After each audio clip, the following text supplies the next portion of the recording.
with all the big calls on all the big races. And do they come any bigger than this weekend? Domestic action all over the place. Grade 1 coming your way.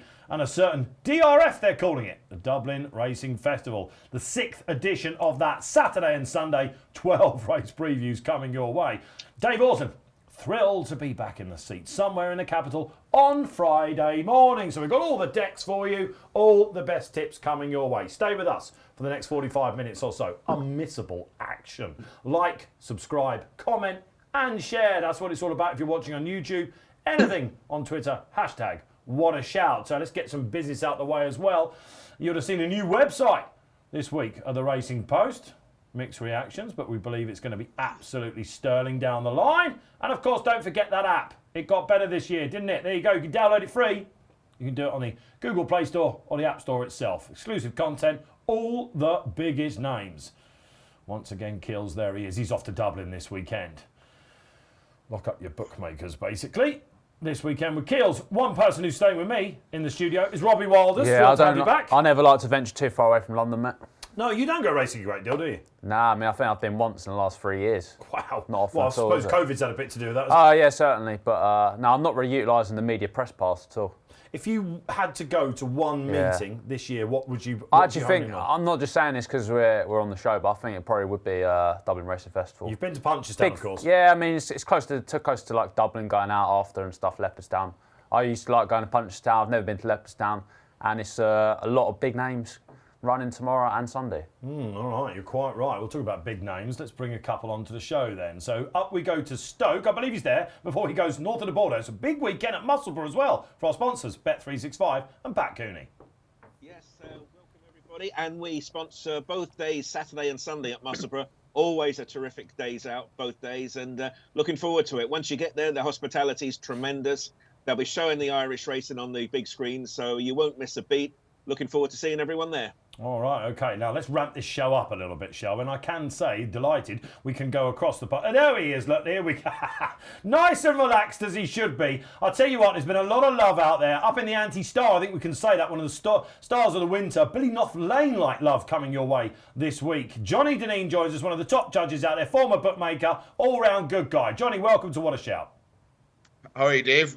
Delighted to be here. I'm very well. I'm glad. It's great to have you on, Johnny. I mean, look, it's not just Dublin that you'll be talking about. You sort of hone around. Am I wrong in thinking this is one of the best betting weekends I can ever remember seeing?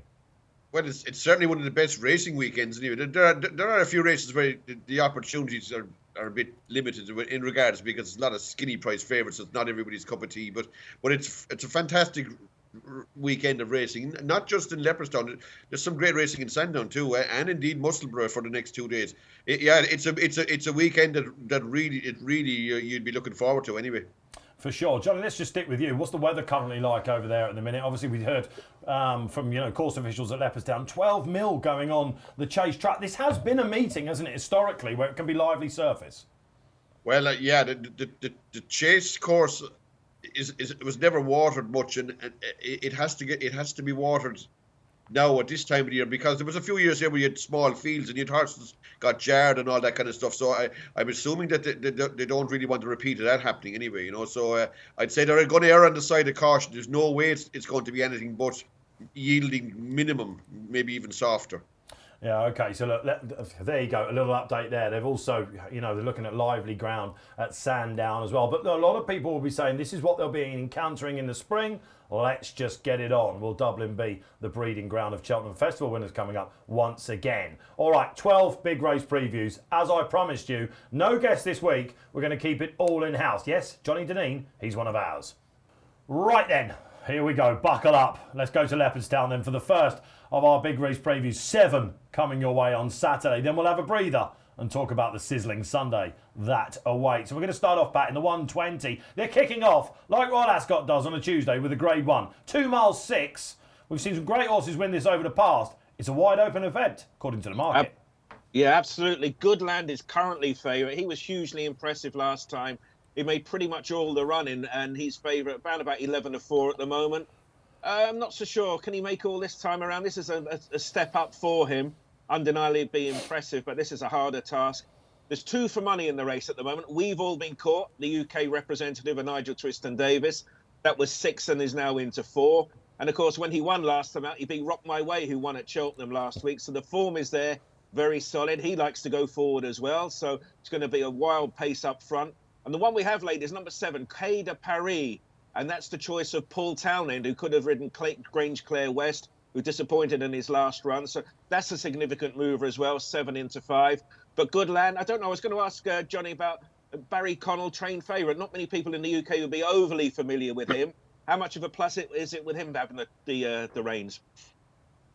Well, look, Barry Connell always had good horses, but he's decided to go training them himself now, you know. So, but he always bought a good type of store horse or even expensive horses. It's not that long ago he gave, I think it was like 370 grand for a horse that won a bumper in Mallow about 10 years ago, Gooniella. Look, he's a guy that is not short of money, and the horses that he buys like are aimed at the ultimate target is Grade 1 company anyway. So it'll be no accident that he's landed on a good horse, and like Goodland is a very good horse, as is Marine Nationale. So look, it's no negative that they have anything to do with the horse. He's there with every chance. This horse Goodland. Whether he'll be good enough, I don't really know, to be honest. It's a very, very open race, to be honest. Does he float your boat, Johnny, around about 11 to 4 then? I mean, the form it's mixed, isn't it? I saw that you put up the horse that he beat last week, because Johnny does a column for us, of course, Friday, looking at the weekend racing, mainly Saturdays. Was it Tagman, the horse that he beat, wasn't it? It was a bit disappointing. Well, in fact, he ran like a boat, didn't he? Oh, he ran terrible. He did, but I suppose you could say that Embassy Gardens kind of half ranked the form since, and Goodland's bumper form isn't bad either. Look, Dave, to be honest with you, there's 9 in this. The only horse that can possibly win is Cool Survivor. The rest of them, I wouldn't be shocked any one of the 8 won the race, including Goodland. Like, and when you think 8 horses have a chance in a 9-horse race, you can't possibly even entertain it as a betting medium in my eyes. All right, there we go. So it's a pass for Johnny. All right, and look, we've got 12 races coming up. We're going to get some juicy tips out of the man. But what about you're going to have a go at it? I mean, I'll have a go at it. Yeah, we've got a British novice here. Yeah, that was the one I liked. We've all been caught, but 365 are onto him. He's 4-1 now. The each way element out of that price is gone. I mean, you get 9 runners, 3 places, but I'd like to think he's going to be in the shake-up. I mean, the case is kind of obvious. Rock My Way, who he beat quite nicely. Cheltenham came out and won a Grade 2 next time. Nigel Twiston-Davis doesn't send many over to Ireland, does he? This is his Gold Cup. Yeah, I did read that quote, which is quite eye-catching. I can see him going really well. I think I've got him just about on top. The 2 that I like against him were Sandal Clegane for Nolan, who won this with a 7-year-old like Goodland is. That was latest exhibition a couple of years ago. And I like Quai de Paris as well. He did not float everyone's boat when he won at Tremor at 6-1 on. But the JP mare that followed him home, I forget her name, but I backed her next time out and she nearly pushed him on. I think she's a pretty good horse. He wants this trip. They'd be my 3 against the field. I just would take on Goodland for all that. I think he's going to love this. When I looked at it, he was about 2-1 yesterday. I couldn't really understand why he was such a big favourite. Because like Johnny, I mean, there's a lot of, you wouldn't be surprised a lot of these won it. Yeah. So, but I asked it if we've all been caught, but you know, we're going to learn a lot, aren't we, in that? What a way to kick off this festival, though, that is. And 155 comes up next. If you think Goodland is short, this is going to be... Oh, well, I don't imagine many horses, maybe Galloping, who we'll come to later on, will go off short in the Lossy Mouth, Pat. Yeah, and there's 8 runners in this race, and it's pretty safe to say Lossy Mouth is the one to beat, and even safer to say Willie Mullins will probably win it. There's 8 runners, and he's got 6 of them. So well done, Willie, for running them all against each other. But this looks just straightforward, doesn't it? She looks the best around by a long, long way. We've special doubles available at the moment, and she's 7-4 to win this and the Triumph Hurdle. She beat Gala Massot, the second favourite, easily enough last time out. She just looks, very, very solid. If 3-1 on doesn't float your boat, we're betting without, and Gala Massot is 5-4 on. And that looks pretty much by far the second best in the race as well. So a bit dull, bit boring, but I could see them finishing in price order 1 to 8 here. It's an interesting division, Johnny, the Triumph Hurdle division, as we call it. This is often the top Irish trial going into it. I mean, this is all just barring accident stuff here, isn't it? Yeah, surely. Look, I mean, 3 on, as Pat said, doesn't float everyone's boat, but like, I certainly wouldn't like to be laying it at 1 to 3 at the same. I fancy they'll finish 1, 2, 3. They'll be Lossy Mouth, Gallagher, so, and maybe Gust of Wind or something. Is it a horse called Gust? Yeah. And I presume Takao will be possibly having some sort of a some sort of a prep run for the Poodles maybe. But it'll be 1, 2, 3, 4, but definitely the front two will be, I'd say, Lacy out to beat Gallum or so. Yeah, and a lot of people will be looking the without markets and stuff. Pat, there is a without market. I'll be honest with you, as I scratched my head, I was thinking, can we take this on potentially? Obviously, she'd had the run against Gallum or so. They omitted the hurdles, didn't they? I was looking for all different ways of pace. We'll go to Robbie in a sec. I looked at ascending, thinking, could he maybe... This usually goes to a horse that's got good flat form. It shows us what the Triumph hurdle... it is like this year. Lots of national hunt-bred horses, lots of ex-French as we're used to. Yeah, Tekal does look interesting. He got the first time. That wouldn't be for me. I think Ascending might reverse the form. In the without market, Pat, 4 to 5, round about that? 4 to 5, Garland. So Ascending is 8 to 1. So that might be of interest from an each-way angle. If I was getting involved, that might be the way I'll play it. But again, it's just head hurts. Just move on, I think. Yeah, so Lossy Mouth I'm pretty sure she's going to win. But... I don't know, I wouldn't be necessarily 100% sure Gala Marceau's going to follow her home. She's obviously £3 worse off. But, I mean, last year Mullins unleashed a stable debutant, Ilate Tom, at 40 to 1. He was the rank outsider of his 4 that day, and he finished, and he went second best behind Vauban. So it wouldn't really surprise me if this gust of wind, we don't really know what we're dealing with. It wouldn't surprise me if he was top class, you just don't know. And then this Cinza's another stable debutant who chased home Lossy Mouth. It's just a headache, isn't it? I mean, yeah, you just can't really bet in it. I was initially thinking maybe Gala Marceau without, but we just don't know about how good the other horses are, so just leave it. We're going to do this, of course, over the Irish Gold Cup that comes up shortly for our previews as well. But what price of the Triumph at the moment, Lossy Mouth? I mean, lots of people were saying after the night Frank, when she hosed up there, she can't possibly get short for the Triumph, but we know what you guys are like. Yeah, well, you had a mare win a novice chase the other day at 8 to 1 on, and she shortened up for Cheltenham. So if she's going to win a Grade 1 by 7 lengths, yeah, get ready for those odds-on quotes. All right, okay. Look. All right, that's Lossy Mouth, guys. Does she get beaten? You can get your comments in below. We love reading them every week. All right, but it is a big weekend, as I mentioned, for our sponsors, Bet365, up at Musselburgh. And we go from the 2 milers, 2 mile 6, all the way up for the Edinburgh National. Love this race, Pat. Yeah, absolutely. And you better stay if you're going to win this race. It's 4 miles. And all these horses at the front end of the market, they stay forever. Slipaway won the Southern National at Fontwell last time out. Captain Catterstock won this a year ago. Flower of Scotland won the Borders National. All these horses jump, they stay, and they travel forever. Trucker's Lodge has been the mover in the market. Ground might be on the fast side for him. It's good to softer at the moment. We know him as a mud lover. But he ran okay at Chepstow in the Welsh National. He was 4th, admittedly beaten a long way. But he's got Freddie Gingell claiming 7, and he is attractively handicapped. I thought Flower of Scotland was an interesting runner. Sandy Thompson runs 3 in the race, and she won well last time out. And one horse we did lay anti-post, one for Johnny here, number 7, Regina Dracones of Thomas Gibney, who you look through the form, and everything, it seems to say hit fence, hit fence, hit fence. But with a clear round, that might be a contender. Johnny, any word on that one? I mean, I've got absolutely no idea about the connections, I've got to be honest.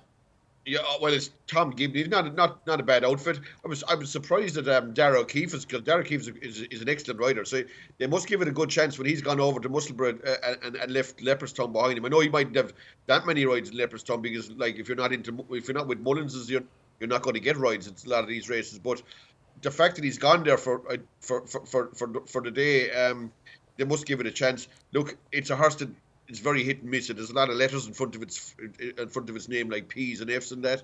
I think this is a very difficult race. If you force me, I think I'd go with Flower of Scotland. It's up £9 from winning the last day, but it's an out and out stare. Although Musselburgh isn't the most taxing of tracks, but look, it's a difficult race. Obviously, and as Pat said, there's a lot of everything will probably stay and jump and way around. But if you force me, I'd go with Flower of Scotland. I would be kind of half surprised if Regina Draconis was good enough, to be honest. I'm looking at Darragh O'Keefe. Wasn't that long ago? He was getting leg up an apple tart and all that sort of stuff, was it? And you're right. He's got one in the stayers, so look, that could be a flyer. I think Slipaway might just outclass them. I loved him at Fontwell. You like Slipaway, don't you? I do. Yeah, I'm a big fan of his. I remember you saying. I just thought Doyen Breed was interested in being like pretty unexposed and being a proper Grade 2 horse last season. I mean, he had a prep run over hurdles at Doncaster on ground that's pretty quick in December. He's off 136. I mean, he was a graded novice last season. And a handicapper might have sort of generously dropped him a few pounds because he was a bit over the top at air in that race behind Dusart and Sounds Russian. So I think he was one I was looking at, but it's not exactly bullish. You wouldn't be surprised whatever happened, really. Yeah, Flower of Scotland guys, I think they've always been waiting for her to put up that 130 sort of performance. There might be more to come from her now as she's thriving, but her problem is she tends to win the other way around. So if she takes the Musselburgh, she's got to have a big chance for the greens out there. Yeah. Okay, Isha holds a great card. But we're only picking one up from there, such as the calibre of racing for you this weekend. It is, however, Grade 1 time. It's the 220, and we've got an Irish Raider. Now, lots said in the paper this week about since the October meeting at Cheltenham, the Irish have fluffed their lines somewhat when they come over. This, Pat, though, is a proper worldie. Yeah, it's great to have Jerry Colomb running at Sandown, isn't it? Depends how you want to play this, though, doesn't it? He's a talented horse. We all know that. He's very, very good. But 2.5 miles... Sandown, good to soft. There's a school of thought that may think he's better over further and on softer. So it's, what do you think? If you think he's a machine, he'll get away with both trip and ground. He'll probably win. But he's got to do it. I mean, Gordon Elliott's sending him over. He's obviously thinking he's going to be up to the task. As things stand at the moment, I think he's more odds against than odds on. And the money in the race has been for Balco Coastal, who trotted up at Kempton on, was it the day after Boxing Day, I think, in the handicap. He's been the mover in the race, 5-1 into 3-1. I'm surprised at that. He's £10 behind Jerry on official ratings, but so you have to respect the move for him. And then you've got Monmoral and Thunder Rock. I think Thunder Rock's a better horse than Monmoral, what I saw at Sandown at Cheltenham last time. So I think Thunder Rock can reverse the form with him. If you're going with the money, it's Balco Coastal. If you want to go with the best horse in the race, that's Jerry Colomb. But it's the trip and the ground. All right, let's go to Johnny Dineen then. I mean, when we saw that this chap was entered, Johnny, we were wondering, well, is he going to go? And then Jordan Gainford, big moment for him, by the way. Lots been said about that recently at the Elliott stable. If he goes and takes this Grade 1, it'll be a massive boost of confidence for him. Am I right in thinking, Johnny, that you're going to play it like this? If it was softer ground, this would be a 2s-on shot. We're just betting the surface. Yeah, that's exactly it, Dave. If the ground was heavy ground, as it normally is at this time of the year, well, maybe previous meetings anyway, January anyway, there's no betting in this race, absolutely none. Like, this is a proper horse on bad ground, but he isn't going to get bad ground. And like, there are Irish horses that cannot function on yielding and good to yielding ground. And Jerry Colomb has one run in Thurles against like Ida's boy, struggled in against them, and it's a lot less than some of the other form that he's shown, and for that reason, like, I couldn't possibly oppose him, because I hate backing against the best horse in the race because of any kind of a ground bias or whatever. But look, I when I saw him running first, I said that's a certainty. But like, when you're looking at good to saw heading for good, like, I wouldn't be worried about the trip. I mean, Sandown, you need to stay anyway, 2.5 mile. Like, he'd no bother going 2.5 mile in Limerick, and I wouldn't be worried about the trip, but I would be worried about the ground. And like, he's a bit like another horse they have over there, 3-card Bragg. Like, a top horse on bad ground, but vulnerable when the ground gets livelier. So why come here, Johnny? What is why? This is what everyone in their head is asking, trying to get inside the connections. And Gordon said, why come here? It's a Grade 1. Do you think as he's getting older, they might be happy to chance the ground? He has had a layoff before. Is it a lack of opportunities? Quick ground at Leopardstown as well. Lots of people saying he looks like he might be a Brown Advisory horse. Could this be? This is usually a Turner's prep, isn't it? Yeah, well, look, I suppose it's they have Mighty Potter for the race in Leopardstown. That's for starters.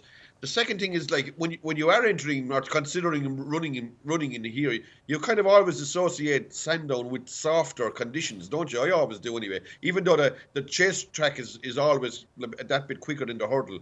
But like, if you had the ground at the Talbot meeting, he'd be an all-in and a river job, in my eyes anyway. You know, but he doesn't have it, and for that reason, you can't go for the big stakes. I'd be loath to oppose him, though. I would. I just think he's a very, very good horse. He's much better than his opposition if he gets the conditions. He may well get away with it now, but he's probably not going to run to his maximum at the same time. It was astonishing at the start of the week that Monmoral was ahead of him in the 5-day deck market, and that chap's all the way out to 9-2 now. That probably is that's about all right. Thunder Rock, who got beaten by Monmoral, of course, last time when they both bumped into one. He hated Cheltenham by the look of it, or he just wasn't on the going down. Ollie Murphy could do no wrong at the moment. If you can get itchy feet to win again over hurdles, you're in a sizzling bit of form. He even put Thomas Darby back over fences, didn't he? I mean, it's having a great time. He's got some strong novices as well. They will fancy their chances going in there, and I've been impressed with him.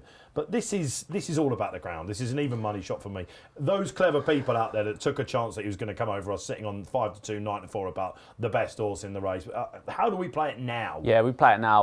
365 are on to Balco Balca Coastal because he was definitely bigger yesterday. I think he's going to be suited by 2.5 miles at Sandown on good soft ground better than arguably any of these. Jerry Colomb, big worry about the ground. He's not. I know he won on yielding over 2 mile 7 at Thurles. He wasn't that impressive that day. I feel like they're probably anticipating, kind of like Johnny alluded to, they're kind of anticipating that Leopardstown might be sort of good soft and Sandown might be soft at the start of the week, and that might cost them. But I'd much rather be a layer at around even money. And I think Balca Coastal looked really good in that handicap at Kenton. It's going to be kind of a similar test. He's not one to hang your hat on, though. He's got a very up and down profile. I mean, he was a handicap of 133, and he's going up against a horse they probably consider to be a Gold Cup horse in time. Yeah. But I mean, Jerry Colomb is going to be a 3 mile chaser. Balca Coastal isn't going to be going any further than this. I think this is the time if Balca Coastal is ever going to beat Jerry Colomb. Okay, all right. Look, it's a small field, but it's one of the greatest puzzles to solve this season. Let's go over to Leopardstown. It's another Grade 1. It's the Irish Arkle at 2:30. And Mullins Bingo, a lot of people have been calling this throughout the week, Pat. Yeah, we were thinking which one of Appreciate, Dysart, Dynamo and El Fabiola would turn up. Well, all three of them have, which has clouded it even more. Jockey bookings, Paul Townend on Appreciate, and that's where the money has been. Now, the thing with Appreciate is he's had 2 runs over fences. Dysart Dynamo and El Fabiola have just had the 1. So he's got that edge in that respect. And I just keep thinking he's probably the best horse in the race. Remember, he was second favourite to win the Champion Hurdle last year after a 12-month layup. So I would lean towards him, but it's going to be pretty wild up front. Dysart Dynamo, well, you know what he's going to do. He's going to go tearing off in front. I always think he's a bit of an all or nothing, though. So it opens it up from an each-way angle. And Banbridge might be of interest. I'm still not sure if Connections think he's a 2 miler or a 2.5, but they're going to find out here today. He's a safe jumping horse and a high level of form. He might appeal from an each way angle. But if you're asking me who the best horse in the race is, I'd have to say Appreciate it. Okay, Johnny, let's go to you. Paul Town, I think, was always going to ride Appreciate It. The love they got. He's a 9-year-old. 9-year-old have won this race in the past decade, believe it or not. Some plan for Henry de Bromhead going all those years. This looks like an exceptional race, Johnny. Now, Johnny, we've got you on here, right, to tell us what you're having a bet at. We know you've got your column coming out as well. You've probably already written that up. I haven't sensed a play yet from you. Is this it? No, it's not, Dave. No, it's not. I will be doing a bit of a play here. I'd be laying opposing Dysart Dynamo winning place. I don't fancy that at all in this race anyway. And look, I could see Appreciated, Banbridge, El Fabiolo. I could see any one of 5 or 6 horses beating Dysart Dynamo. To me, he's not a contender in this contest. And I'm surprised he's only 3-1 or in around that area. Like Appreciated at 7-4 is much better value than 3-1 Dysart Dynamo. That's the one horse I don't fancy anyway. Look, Appreciated is a very, very good horse, but it's a really good race though, isn't it? I mean, you couldn't rule out Banbridge, El Fabiolo, even San Roy maybe, Field or even as some sort of a chance. Look, Appreciate is the most likely winner, and I wouldn't go against the stable jockey. The fact that he's picked it. Look, but the way I'll be playing this race anyway, I'll be going for Dysart Dynamo lane and win and place. I think that can't win anyway. All I had to do was nudge him, viewers, and he got off the big time fence there. We got the Dean. Now, this is a game of opinions, and this race really has been polarising them. Tactics here are going to be absolutely fascinating. You've got Fabiano likes to get on. You've got Banbridge. You've got Fedor. You've got Fame Bearer, who's got one way of running seemingly. Visionarium was up there last time. Can anything live with Dysart Dynamo over the first 2 fences? Yeah, absolutely. I mean, I think this could actually be the race of the weekend, couldn't it? I didn't think all of these Mullins novices would run, and we're going to learn plenty. I'd Appreciate It is 9. He's in his absolute prime, isn't he? Whereas some of these, you think you're going to get better. Your El Fabiolos, he might actually be the best long-term prospect, but he's only 6. Very good first time out. Just crucial that he's had that extra run over fences to Appreciate It, I think.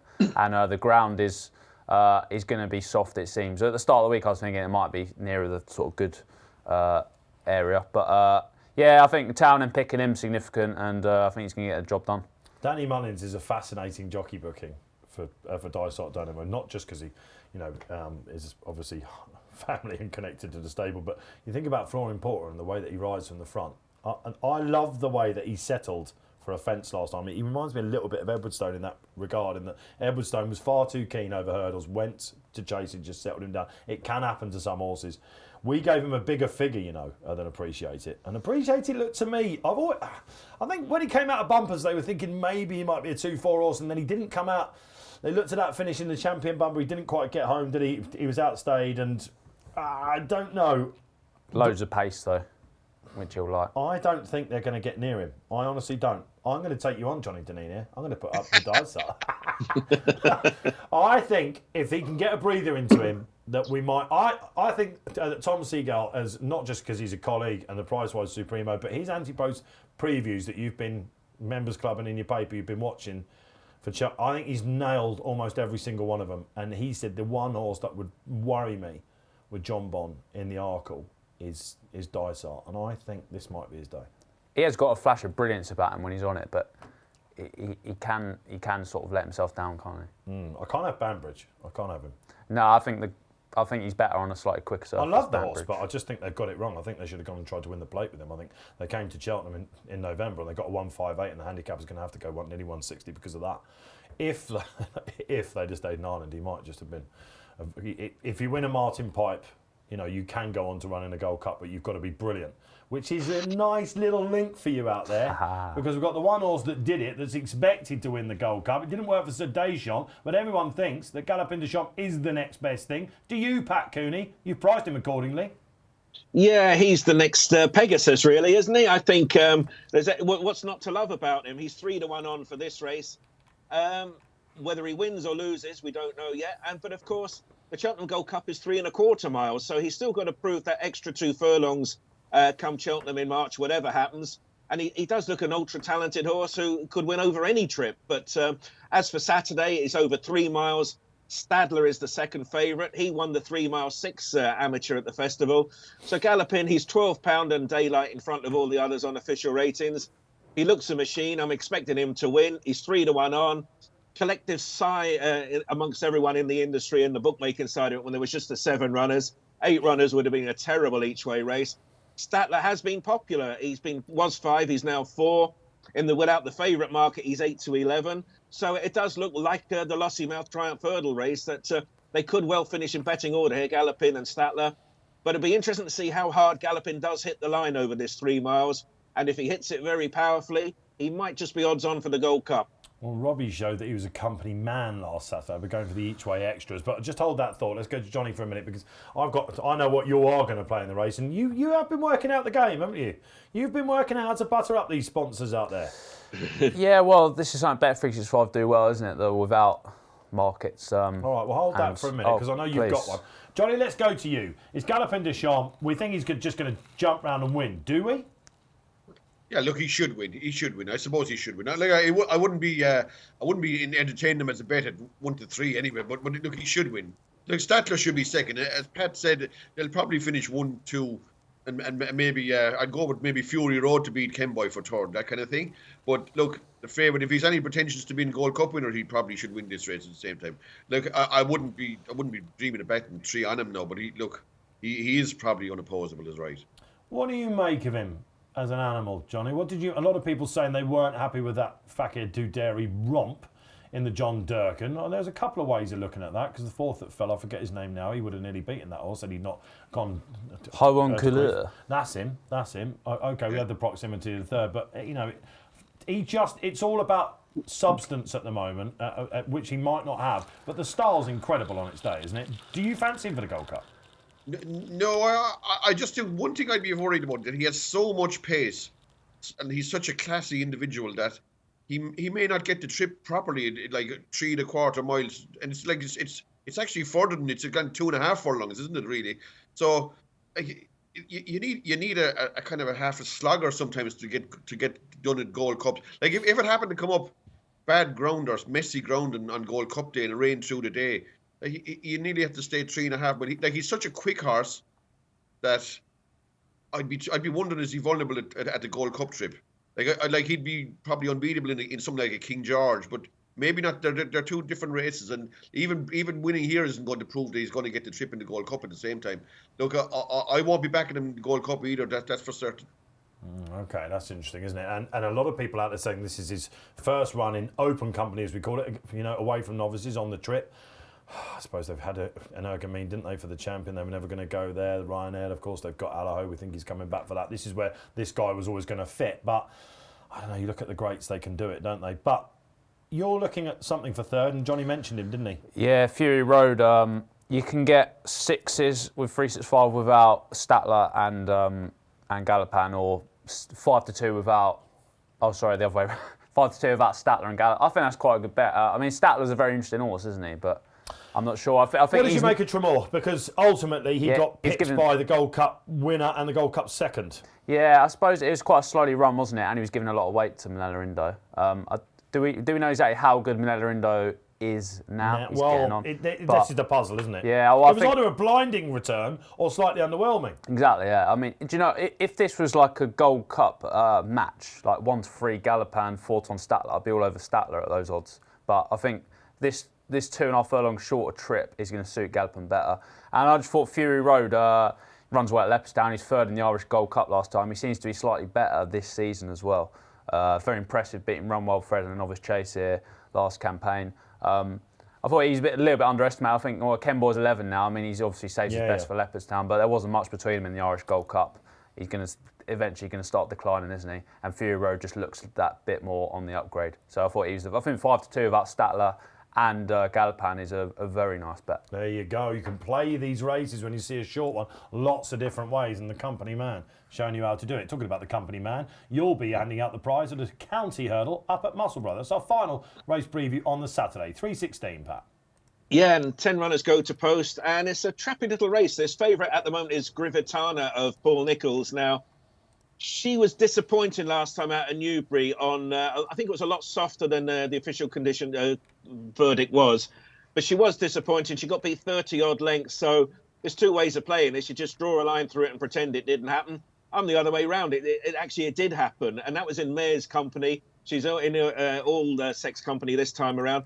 She's favourite on a second to First Street, the race before that in November. And that was off a 1-2-1. She's off 1-2-2.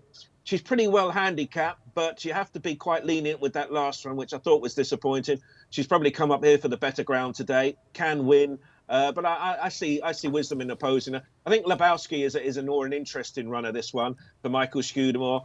It doesn't seem to hold its form that well. It won first time out, but it hasn't run now for 9 weeks, so I like the idea. They're giving him plenty of time between races. It makes you think this was the target for the horse, and he comes here with a solid-looking profile. One also to consider is Socialist Agenda, who won this race last year, and that's just a couple of pounds higher this time around.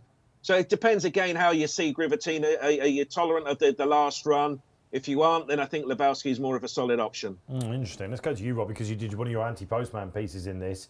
You probably looked at Grivitana and thought disappointing last time. They have always thought that she wants a sound service, by the way, despite the fact that she won in France on bad ground. And she comes back to that First Street form. She's a worthy favourite. She'll be an egg-on face horse for me. An egg-on horse. What does that mean? She'll be an egg-on face horse for me because I was putting her up every run that and then she just flopped last time. But I'm going to swerve her.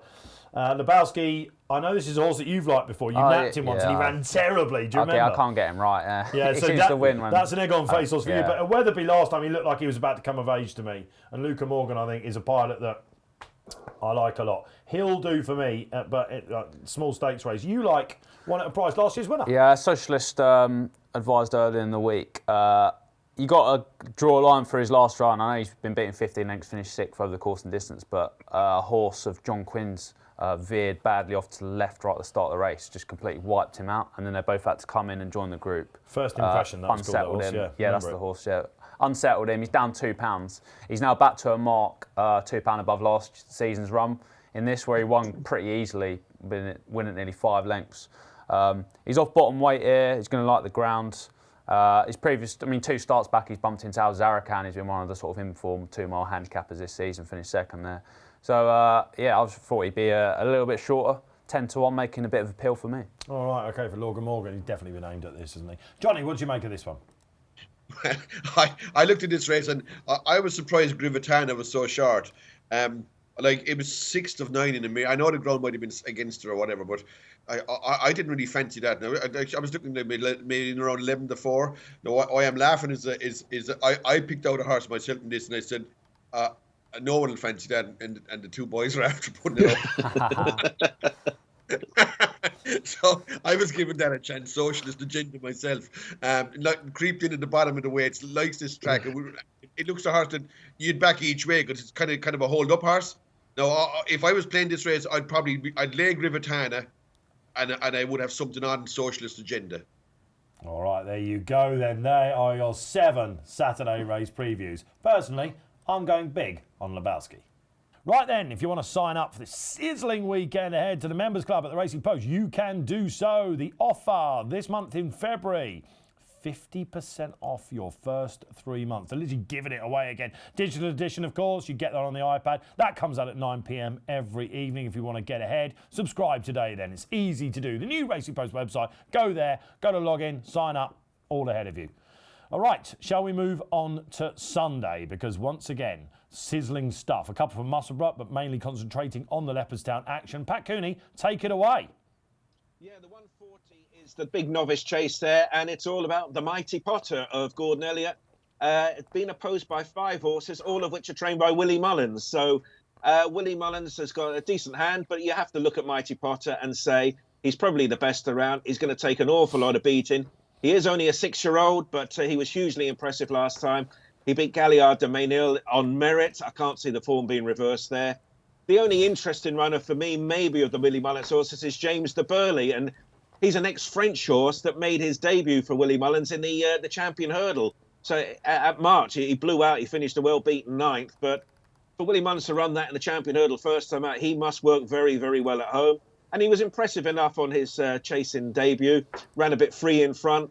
But the more you look at it, the more you just have to come back to say, I suppose Mighty Potter will win him. We could see the form boosted for a couple in here, Johnny, if Jerry Colon goes and does the business at Sandown, couldn't we? The top one adamantly chosen, and of course Kilcroot, who finished 3rd to him last time, was fancy to beat him as well. Which way do you see this going? I really like one in this. And here's the thing, Johnny. Here we are on Friday morning, the decks are out, and we've got no idea who's sitting on the Mullin horses. Yeah, I mean, I always think that why don't they put the runners up? Why don't they declare the jockeys at the same? When they know who's riding them? Aidan O'Brien does the exact same thing. They leave you hanging for 2 hours every morning to see who's actually riding. Even when the choice is so obvious, they still don't put them up. If you know what I'm saying? I know, fellas, we said the race is not until Sunday. You have time, but I just think it's an insult that they don't put up. They know who's riding these horses now, and they won't put them up for some reason. It's like I don't know what the reasoning behind it is, but I'd imagine that Brian Cooper will ride Galliard de Mainil. Paul Townend will probably ride James de Burley, and who knows who'll ride Kilcroot, maybe Danny Mullen, someone like that. Or Adam, I don't even know who's going to ride adamantly chosen, but it could be Brian Hayes. But look, the jockeys should be up by now anyway, because if they know they're running, they know who's riding them. Anyway, bottom line is, I fancy Mighty Potter. I think he's definitely the horse to have. Everyone have to beat in this race, and I don't even know what should. I don't actually see something that I'd be overly worried about in the race, because like Kilcroot was well beaten in Limerick. Galliard de Mainil, as Pat said it there, has a lot to find him from the Drinmore chase. And James de Burley, okay, I don't know how good he is, James de Burley, but he was still well beaten in a 3-mile race. Like he's not that good a horse at the same time. And Mighty Potter he is a top horse in my eyes. I think he'd win. Bingo! We got one. It took to the first race on Sunday, but the big man is playing it. I mean, look, it's massively hard to oppose. Pat, what sort of price are we expecting here? This has been a race that's gone to, I think the last 5 favs have won. One of them might have been joint, but this is a proper duck behind the cover if you're Pat Cooney race. Yeah, Mighty Potter. I think it'd be about 5-4 because there is strength in depth against it. Much depends on Sunday, what happens on Saturday. If Willie Mullins' horses all get blown out on Saturday, we'll all be taking him on Sunday. So if he has 5 winners, that's business as usual. But it would just be interesting to see how the yard go on Saturday regarding what happens on Sunday. But yeah, this is one race I think the punters will be getting behind the non-Mullins horse. James de Burle is an interesting horse. He is, yeah. I think he's very good on his day, but I've got to say, I'm with Johnny. I think he's still got it to find to beat Mighty Potter, if it's the Mighty Potter that we saw last time out, I think. Yeah, he was good. One thing I will say is, if you've backed Gallard de Manille for the National Hunt Chase at around even money, are you a bit scared the way he's been campaigned? He won the 2 mile 6 at this meeting as a novice hurdler, didn't he? Yeah. Galopin de Champs won this last time. Monkfish, of course, they won it the time before that. 14 the time before that. What a race that was. Looking at Outlander for Mullins, Ballycasey, Boston Bob. We're looking at stayers. So I don't know. I think he's their Brown Advisory. I think he's their Brown Advisory horse. But I mean that's not relevant to tomorrow, to he's Sunday. Damn short for the other one, you know. Yeah, well, I've opposed him with Ramillies is for the same owners at that. But anyway, let's focus on this race. Yeah, I think Mighty Potter just here and now he's got the best chase form, hasn't he? I mean, James de Burle wouldn't surprise you if he was top notch, but there's not enough evidence to go off just yet. But Mighty Potter's just danced basically every dance, hasn't he? He's won at Leopardstown before as well. Bar pulling up at Cheltenham, everything on his CV is spotless, isn't it? Yeah, basically, yeah. I mean, he's just top class. I think he's a very fair favourite, but just keep an eye on James de Burle and keep an eye on what Gallard de Manille does, because he's going to be better at Cheltenham wherever he goes after this, because this is probably a slight bit too sharp for him. OK, right. Well, that is an absolute sizzler for you there. Mighty Potter, with or against. Get it down below. Right, let's go back up to Musselburgh. It's the Scottish Champion Handicap Chase, the Dead 8. Yeah, trappy little handicap this, and you can make a plausible case out for quite a few of these. Paul Nicholls has got the top weight Friend or Foe, who's been a little bit out of form, but his sights have been dropped here. The interesting runner is an ex-Paul Nicholls horse, Fidelio Vallis, whose first run for Harry Durham, who has had first-time out winners this season. So fitness, you don't have to worry about that. He hasn't run for 410 days, but clearly he's coming up here because today is the day for him. So it's a trappy little race. My eye is drawn to Pay the Piper for the Hamilton stable. And they had a winner recently with Tommy's Oscar. So they had quite a quiet spell, but they were back in business last time. Pay the Piper, he's got a good level of form in this race. Return Ticket is another one who's interesting. His form was pretty poor prior to a resurgence last time out, so he's in the equation. Fidelio Vallis, it's the key to the horse in terms of the race and the price, but I think the recent runner Pay the Piper would sway me. Yeah, watch Harry Durham's runner in the market, of course, ex-Paul Nicholls, his boss, and he is quite well handicapped as well. He's going to have to work his magic with it, though. Robbie, let's come to you on this. You just had a look at them. I haven't really got much insight, to be honest, mate. Maybe Voix de Rev is quite well handicapped. Every time I put him up, he just looks like he's getting there and then throws in the bit. Yeah, I just think leave it really. Gold de Bois ran a very good race just 9 days ago. I think that was above himself, and he gets weight from everything. But Return Ticket catches my eye in here. He's well handicapped. Sean Quinlan on, he's a course and distance winner. If he gets loose up front, he could take some catching. Johnny, anything? I'd go with Pat. I'd go with Pay the Piper. I thought it ran well in Wetherby the last day against Richmond Lake, and he's always a horse I thought was just maybe better to ground, even though he's plenty firm and soft and heavy ground too. He has runs at all types of ground, but I always thought he was kind of a better ground horse. And I thought he ran all right again. Like, he didn't look like he was going to run that well at one stage in that race, but he didn't run badly in the end. And it's as stable as he said is coming back into form. It's a tricky contest, but if I was forced, that's the one I'd pick. Pay the Piper, definitely, yeah. Right, OK. Let's go to the Dublin Chase then, one of the features on the Sunday card back at the DRF, the Dublin Racing Festival. And once again, Pat, we've got another shorty. But we've got to give him absolute welly this preview, because you know that people are going to be doing this treble, don't you? They're going to be doing Lossiemouth, they're going to be doing Gallopin, and they will be sticking Blue Lord in to get themselves a thievery treble. Yeah, and that's a lot of hurdles and fences to jump to get your treble up, though, isn't it? Blue Lord, he's 7-2 on. He was pretty spectacular, I thought, when he won last time out. And he's got, £9 in hand of the rest. Gentleman de Me sits there as second favourite at 13-2. And he hasn't done it this year, has he? He was really in the too bad to be true section last time out.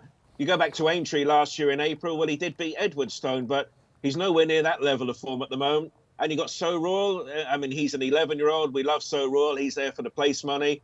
Blue Lord, I suppose he'll win. My only caveat with Blue Lord, he does pull hard. He's a free goer. You'd be more nervous, I think, the first half mile of the race than the remaining mile and 5 furlongs. So Blue Lord probably win. But at 3 on, I'd probably rather wait until they jump 3 or 4 to see if he's settled then in controlling the race from the lead. We've finally seen what Blue Lord's all about this year, Johnny, haven't we? I mean, he went to Clonmel, he was ridden to perfection to get up over a longer trip. He dropped back last time and pretty much won as he liked. You could tell that Mullins was impressed by him. Of course, on novice form, he doesn't beat Edwardstone, but a lot of judges think he's the each-way plate in the champion chase. Yeah, I think that he's a big runner in the champion chase, but I think he's a bigger danger to Energamine than actually Edwardstone. I think he may well improve past him this season, but in this race I saw it was 4 to 9 earlier on the week. Like, to me, he's a like, what price is a horse to go around? It should be 20s on in my eyes anyway. Like, he's three. I'd be considering, like, if I'm winning anyway when this horse comes around and he's 3 to 1 on a 2 to 7, I'll definitely back him to win something anyway. Yeah, like, I do think there's absolutely no bet. If they pick one horse for the whole weekend that cannot get beat, it's this one. I heard you chuckling, Johnny, when I said about that filthy treble out there. It's the lossy mouth galloping, and then you got to wait till the Sunday Blue Lord. Pat, can you rack up what that would pay? Because I honestly, social media will be all over that. Well, last sorry. Yeah, go on, Johnny. Sorry. I don't know, it'd be about 6 to 4, wouldn't it? About 6 to 4. Johnny, would you be having some of that? No, I'd be leaving out Galloping the Champ and maybe putting in Facile Vega if I was doing something like that, I think. Oh, you had to get in a mention. I've been watching Up in the Ante, Johnny. I've been with you and Kills going head to head on that. We're going to find out loads more about him. I mean, the fact we're not even, sort of going there yet. You've got a way to play this though again, haven't you? Yeah, Blue Lord's a certainty, like the guys say. But I mean, the 3 and behind, Gentleman Demi, So Royal, and Dunvegan are all rated 158. Gentleman Demi has been disappointing, really, hasn't he, this season? He's not done it since Aintree at all. Never got the horse right ever. No. Never. Even when he was winning, I was trying to take him off. He's clear second favourite. So Royal's never run in Ireland. He's 11 now. Not good. Is it interesting that they're going over with So Royal? Royal? It's just to pick up some prize money, isn't it, really? But of course they've got the favourite, haven't they? But then there's Dunvegan, who's double the price of So Royal and almost 3 times the price of Gentleman Demi. Yeah, he finished second in this last year when Chatham was at his brilliant best. He finished out of Captain Guinness that day, who's a pretty decent 160 horse, isn't he? And yeah, I just thought he was the value. If there's an option, would I rather back Blue Lord 2 to 7 or Dunvegan without Blue Lord? Then that's a no-brainer for me. Dunvegan is the bet. I'd hope you might get close to sort of 4 to 1. Yeah, if the others fluff their lines, he could well follow him home like he did. All right, another second spot for Robbie for Dunvegan. Then, of course, don't forget he came over for our Tingle Creek, didn't he? OK, right, a lot of people's race of the weekend comes up next. There's always a bell to this. It's the Irish Champion Hurdle. Pat, how are we going to bet? Well, as things stand at the moment, we're actually even, State Man, 2 Honeysuckle, 7 to 2 Vauban, 25 and upwards bar. Now 25 is Pied Piper, but Pied Piper's not as good as Vauban, is he? So it is the big 3. And the way I look at it, I'm going with the horse on the up as opposed to the horse that might be stagnant and maybe on the way down in Honeysuckle. I think State Man, he beat Vauban handily enough last time out. Vauban eventually will get nearer and nearer to State Man, I'm sure, but he's only a 5-year-old. 5-year-olds find it hard in their second season as a novice. So I think State Man remains a better horse than Vauban. And he's on the up, where I can't say that about Honeysuckle. And there's not much between them on official rating. State Man's 2 ahead of Honeysuckle. Of course, everyone would be cheering on the Honeysuckle bandwagon. But the reality is State Man is already a better horse than her. So State Man for me. Right, let's go across the Irish Sea then and see what Johnny makes about this. Again, I heard you on Up in the Ante talking about this. And what was it you said? I'm not a horse racing aficionado, Johnny. If Honeysuckle wins, I'll be watching the Premiership football as she comes in. All right, fair enough. Not for you then, I'm assuming. No, I fancy State Man. Good thing. Absolute stonewaller. Look, I can't have Vauban. I can't see how Vauban is going to turn around form with State Man. And Honeysuckle... Look, okay, that's an admirable mare, and still she's 9 years of age now. She can't surely be getting any better. And one thing like that people, I don't know, you don't even take into account, there's no guarantee that Honeysuckle would beat State Man even at her peak. Do you know what I'm saying? That even if she was, even her very best form, is she a better horse than State Man is? Look, I can see State Man. I'm reading there what it's saying about who's going to make the pace. I always try when you're having a bet, you're kind of trying to visualise what might happen. And in my eyes, State Man will be in front, heading to the second last. And once he jumps to second last, which is a pivotal hurdle at Leopardstown, it's absolutely vital in any race that you jump to second last perfect. If he flies that, it'll be all over. There you go, the state man for Johnny, another big play. I don't see how Vauban reverses form with state man. Yeah, it's first time out though. I just don't see it. I don't see it. He was one of the best juveniles we've seen in years. I know they were delighted with him because he was apparently half cooked, but I still just don't see it. I think he can win this. Yeah. Do but, you? Well, I think my actual. I mean, the graphic will show that I say Vauban, but I think Honeysuckle Placelay is the bet. You're with Johnny, can't have her at all. Nah. Well, no, I think she's still very good. She's won the last three of these. Yeah. Hurricane Fly won it as an 11-year-old. She's going to it... surpass him if she wins it. She's never been at her very best around here on good ground. That was the thing. She fuffed the lines a little bit a couple of times, didn't she? But if you take Sharjah, in his heyday is the best. She gets a £7. It's just like I agree with Johnny. Like State Man's probably better than any horse she's really faced, and I don't think there's much between Vauban and State Man at all. In the Hatton's Grace, when she got turned over, everyone was like, right, they've been throwing tomatoes at us at the Racing Post saying that she might yet go to the Mares. All of a sudden, they entertained the fact that she might go to the Mares. Now, the fact that they've gone, all right, we like what we're seeing again at home, we're going to go and have a go at the champion, even though it looks like they're going to bump into the monster. They've got nothing to lose, though. Now the unbeaten It's a race for record's second, gone, isn't it? They're absolutely and that Hatton's Grace form is all of a sudden looking a lot better, right? Oh, of course, yeah, with Tiapu. And Classical Dream, when he's fresh, I've always said this, he's a missile when he's fresh. And I don't think she did much wrong. So you think Honeysuckle's going to win? It's enough to put me off going all chips in. So you place Leon Vauban? I don't like Vauban. He's the one that I'd be able to go at, yeah. Yeah, we'll see. I mean, I don't know. I don't really like. I think him and State Man are horses on the upgrade, and Honeysuckle's either a bit worse or about the same. And Vauban was brilliant last season. State Man is brilliant. Vauban is entitled to get closer to State Man on that running over Christmas because he's going to be fit at this time, you'd like to think. All right, OK. Isn't this fun? All right, let's go for the final race then on the Sunday. And he's got to mention already, snuck in there, a lot's been said about the champion bumper winner of last season on this show through the winter. Where do you stand, Pat, with Facile Vega? I just think he's a machine and he's unopposable. And, we keep trying to find flaws in him, don't we? But so far we failed every single time. I expect an improved version from him because he does look to be getting better race by race. He's 4-9 with us at the moment. There are only the 7 runners. And again, there's some talented horses in opposition, but he's already beat Il Était Temps. And I would imagine he'll do the same again. The enigma in the race is High Definition. One-time anti-post favourite for the Epsom Derby. Went off the boil a bit. He was getting beat in Group 1 races. He won on his hurdling debut here. It was all right, wasn't it? He jumped okay. It wasn't a wow performance. He won by 4 lengths, form probably not that much. I just wonder if you can trust High Definition to go again second time out over hurdles. So I don't think it's automatic. We keep looking at horses without the favourite. I don't think it's automatic High Definition will be second to Facile Vega. Maybe something like In the Pocket is a hard horse to get a proper handle on. He beat 3-Card Bragg when he won last time out, and 3-Card Bragg's come out and won again since. Facile Vega, yeah, let him win and so forth, and he'll be the banker in the opening day of the festival. But maybe something like In the Pocket without the favourite might appeal to the smaller punters. Well, it won't surprise you viewers to think that we might know which way Johnny's playing in this. 4-9 then, Pat is dangling ahead. I said about that filthy treble, Johnny. This is going to be your middle leg. Yeah, look, it should win. It should win. I think it's a brilliant horse myself. The only caveat that you'd probably maybe include is that he's probably not going to be drilled like to high heaven for Sunday. Like the ultimate target is the Supreme Novices, so they'll be aiming him to be at his absolute peak there rather than 2 days' time. So look, that would stop me from maybe backing him. Now I do think he'll win at the same time, but the one horse I didn't. Same as Pat, the one horse I don't fancy is High Definition. Like if Facile Vega didn't run here and High Definition was favourite, I think you'd lay him till the cows come home anyway. Myself, I don't think he'll be in the first 3 in this race. I don't think he'll get away with the messing he was doing at Christmas, jumping across hurdles and all that kind of stuff. Like they missed the last hurdle twice in that race, which is a help to him as well. Look, he didn't even stay going on the flat. He packed it in really.